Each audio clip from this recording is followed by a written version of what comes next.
Hi everyone, I'm Maggie Shoddy and this is my biggest challenge video for MIT 885.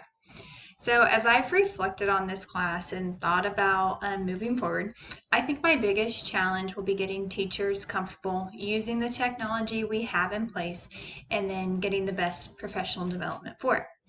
I think this fits right with the ISTE standard 5C for coaches. It states, coaches evaluate the impact of professional learning and continually make improvements in order to meet the school-wide vision for using technology for high impact teaching and learning.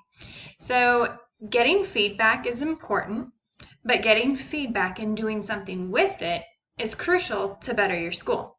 I believe it's an important step for me to analyze the professional learning that is being brought in and making sure that it's beneficial for our teachers. That means I have to know what our teachers need. So creating the professional development plan was something that I took a lot away from in this course. I had never done anything like it before. So because of that, I feel like I am better prepared to help my colleagues through these challenges. I believe that honest feedback and consistent teaching or professional development will greatly improve our technology use and the confidence of our teachers. I think it's way too common, maybe just in my district, but probably in other districts too, that we get one day of professional development on some new technology that we have that we just bought, and then that's it.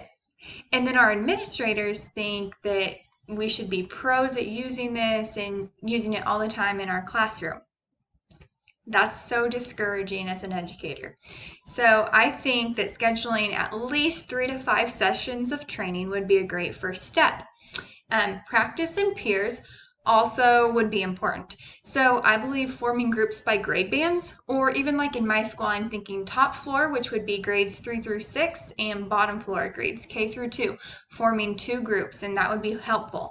In these groups, teachers could practice using the technology with each other, and then they could also learn from each other. So to be real honest, after getting to know the program in those 3 to 5 training sessions that the professional development would have, I believe some of the best learning then comes from trial and error with your peers. So I think these would be the best first steps in getting better technology integration in place. And I just know that a little support goes a long way.